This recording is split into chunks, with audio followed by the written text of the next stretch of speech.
Guys, did you actually watch that scene where Will Smith gave it to Chris Rock? Really gave it to Chris Rock. Yeah. Solid. I think we should reenact it. You and Adi. Okay, so who will So be, who is will be Will the Smith? Chris Rock? No, but seriously, So- what did you think of that?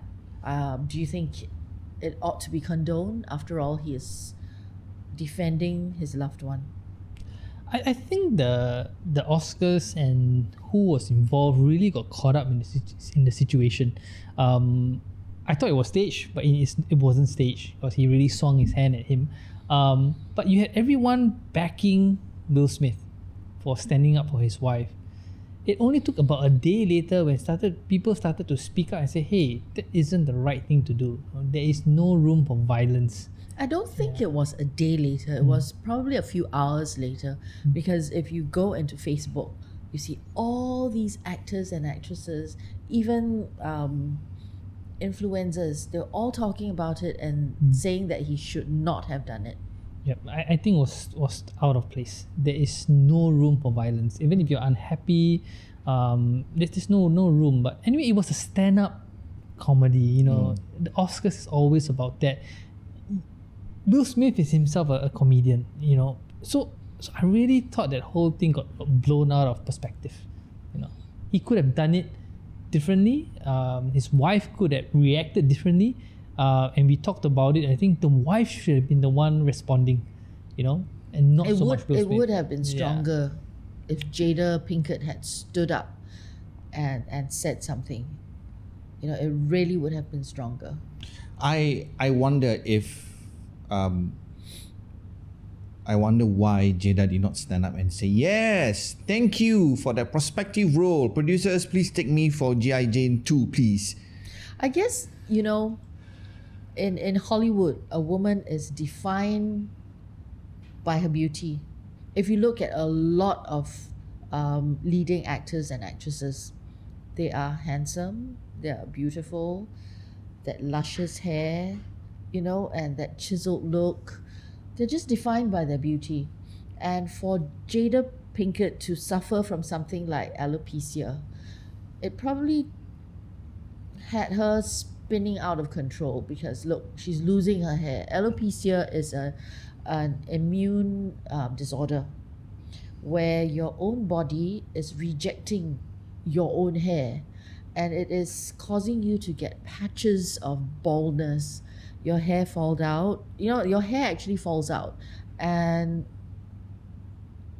it doesn't fall out from the top of your head. It falls out elsewhere as well. You lose your eyebrows, you lose your eyelashes, and you basically look like an AI machine without hair. So there was a missed opportunity to highlight the issue, to highlight the Of disease. And I think it all boils down to everyone being so high-strung. You know, everyone is just a moment away from a outburst, you know, and we saw it on stage live. But for me, if you do not want to be a subject matter for someone on stage, for a comedian on stage, they always hit at other people, right? Then stay out of the stage area. Stay at home. People don't look at you. People don't use you as an ingredient to make fun of. But why should he start making fun of her? After all, she is suffering from this thing that is beyond her control, and she's trying to be brave enough to step out of the house. In fact, you know, a lot of women who go through alopecia would rather stay home. They would hide from the public's eye. Instead, she actually went one step ahead. She shaved her head to get rid of the patchiness. She came out all dressed up, and she was ready to face the world, only to face Chris Rock. So I think there's a red line for jokes, for commentary when it comes to mental or health issues. Yes. I think I agree with you that I think Chris went across the red line. I mean, I would agree with Kevin. Let's bring all that into Singapore context. In Singapore context, you have this code of conduct for those who goes on stage, be it on television or be it on any stage outdoor. You cannot make fun of someone who's ill. You cannot make fun of someone who is less fortunate.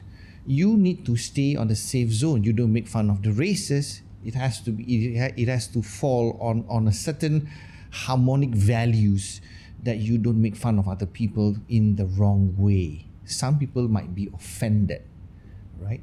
But I think in Hollywood it's a different ball game altogether. But we must also, two things can happen. Is that you become a super host that become ultra sensitive to other people's woes, or we become an audience that embrace this as part of a joke. Now, talking as part of the joke, right? How offensive it is for him to say that you are going to be the next G.I. Jane or see you in G.I. Jane 2. I don't see that as really bad or condescending. But someone who is ill, in pain, becomes sensitive automatically. But the issue is she did not react. She actually did react. She just rolled her eyes. Yeah. Yes, she rolled her eyes, and unfortunately, Will Smith caught that role. So was Will Smith still in character from his last show? Yes, I'm not too sure, because sometimes when you are involved in this role where you are full of angst, that it encompasses you sometimes and it becomes you. So I have a feeling that he might have sort of embodied that real life into his real life, and because of that he just couldn't control his anger. He just went out and gave him one.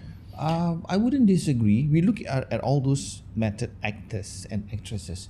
We have Meryl Streep, who stay in character throughout the whole production, speaking foreign language or speaking like a foreign woman, not being an American or a British lady.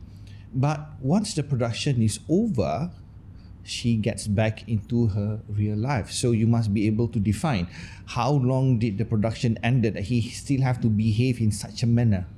No, but maybe it does reflect that societal issues are still present. You know, there are still struggles against certain communities, certain minorities, and there are people who are suffering from mental or from health issues which don't get the right support.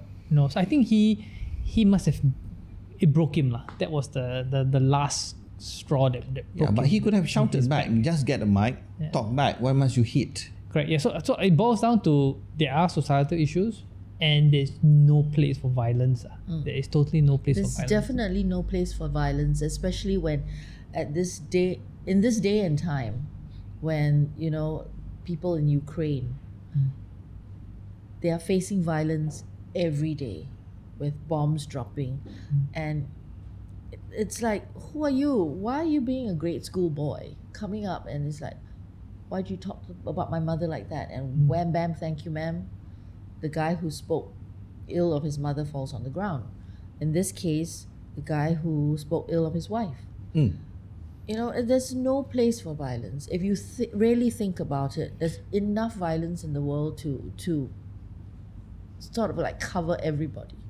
So we talk about defending your partner or your wife or your husband. Now, he reacted in such a manner by the assumption that, you hurt my wife's feeling, then I got to do something about it. Because Jada rolled her eyes, you said. If Jada would have stand up and embraced that whole thing in a positive manner, would Will Smith do the same thing? But Jada didn't.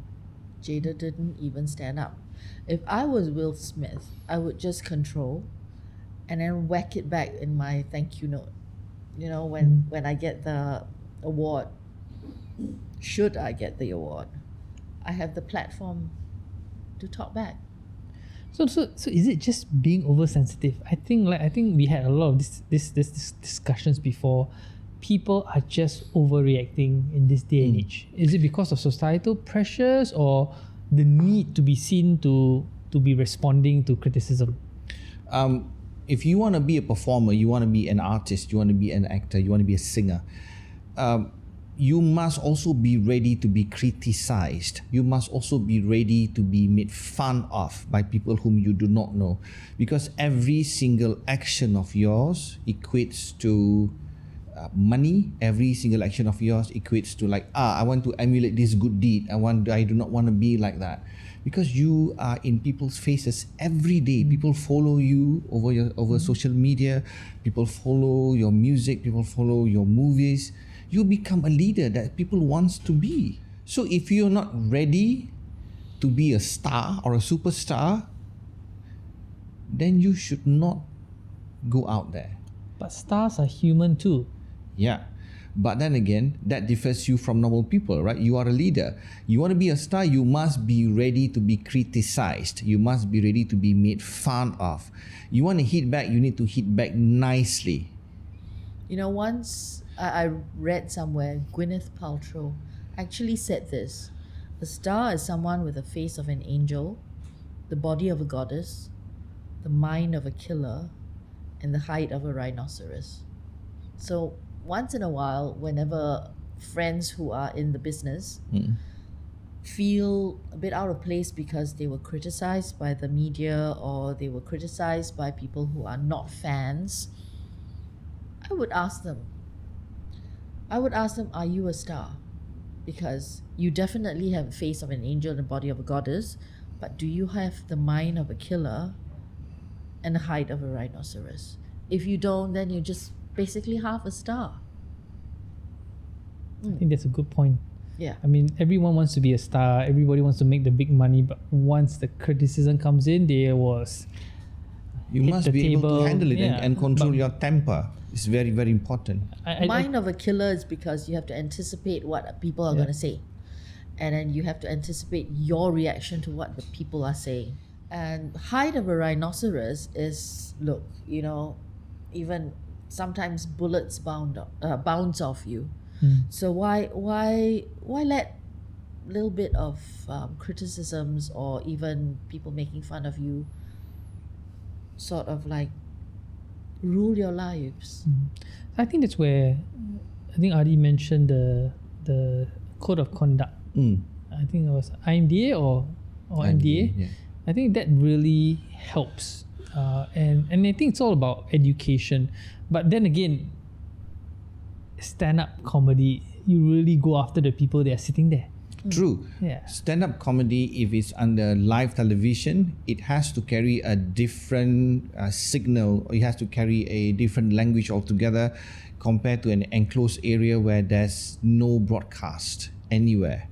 So people who come in or who enters that sphere, It's fair game. it's a fair game. They know they will get hit via language, race, religion, diseases, but it stays there. They came in ready. But once you go to live television, public broadcasting, right? Not everybody's ready for you. No, but the Oscars has always been like that. It's fair game for everyone. No. That is the main role of the host. Billy Crystal made fun of so many people. Nothing happened. But Billy Crystal doesn't make fun of a sick person. No, he doesn't. But you know, I think that's the issue. Sometimes you wonder if Chris Rock knows that she's ill. She knows it's public knowledge, right? And if you are going to be a host and on stage and you do not know what's the common public domains, public news, then you should not be on stage. But I think there's underlying issues. I think a few years back, Yeah. there had been a clash between them. Yeah. But enough said about what's happening in the US. No, it's here in Singapore and here about violence. I think it does highlight a lot of key issues about human response. You know, and I'm afraid that young people look at this and they think it's perfectly fine to walk up to someone that you're unhappy with for your own reasons and whack someone. I think that sets a very wrong and bad precedence. I think we need to correct and correct it publicly. I mean, I think so far no one has talked about it. No one in Singapore has talked about it. I mean, we're all caught up with the Swatch Omega issue, but I think this is an issue where maybe parents should be talking to their kids and say, hey, you might be unhappy with someone, but you cannot go up and whack them. It's just human nature. It's easy to hate. It's so easy.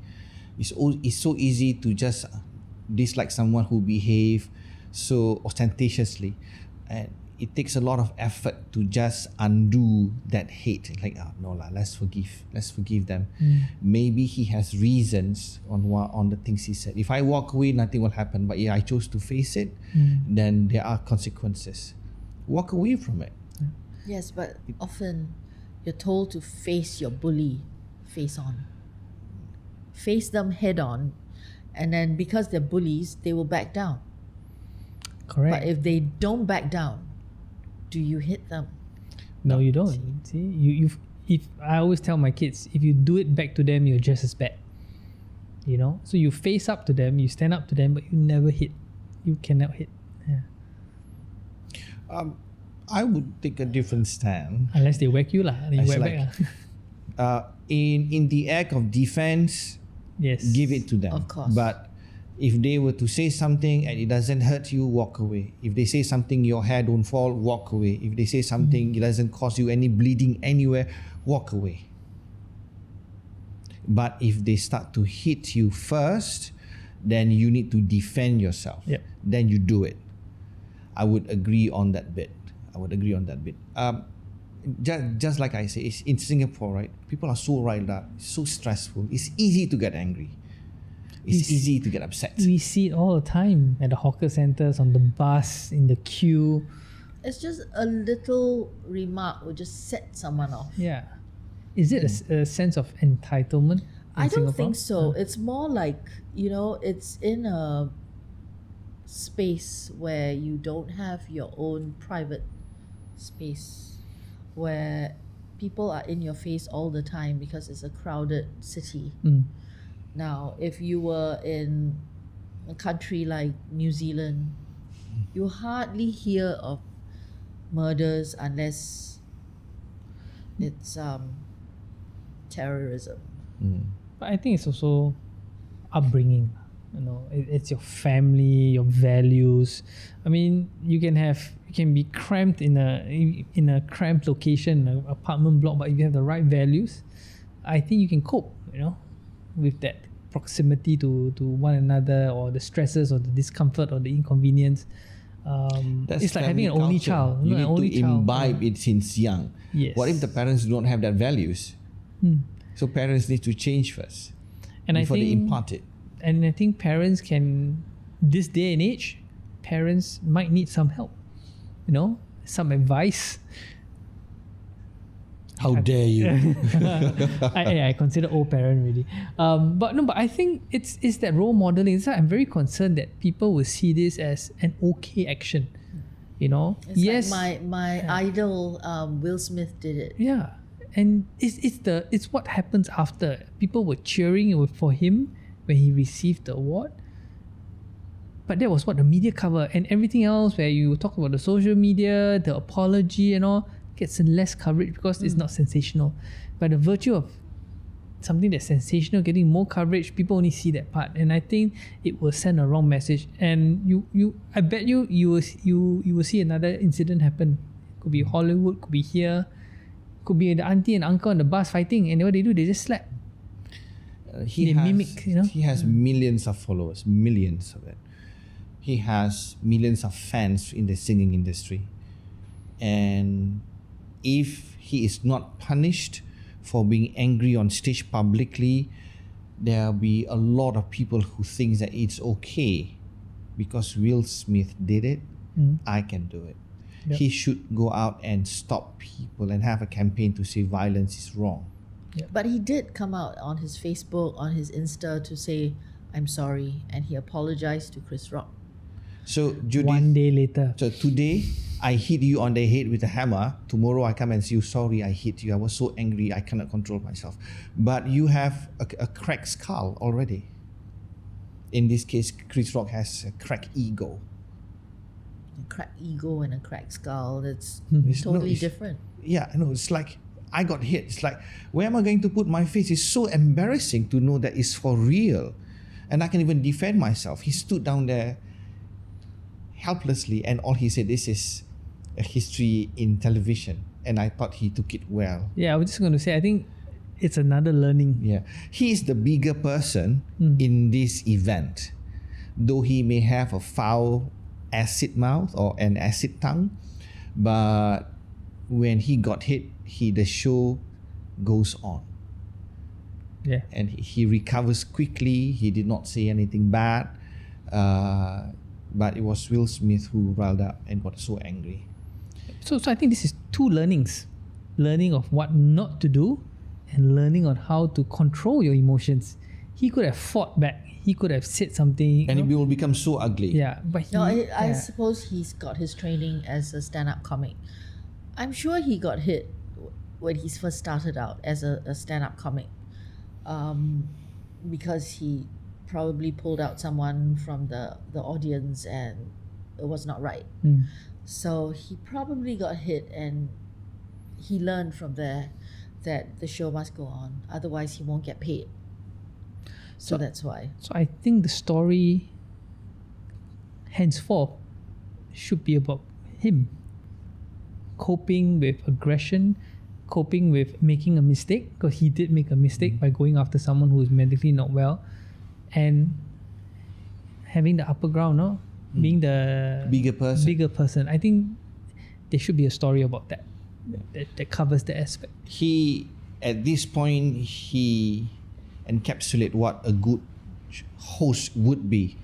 They control the whole thing and recover quickly and move to the next one. And the show ended nicely with him still being the host.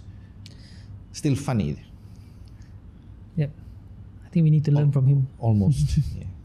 So we should give Chris Rock the hand for being the bigger person, at least for that day.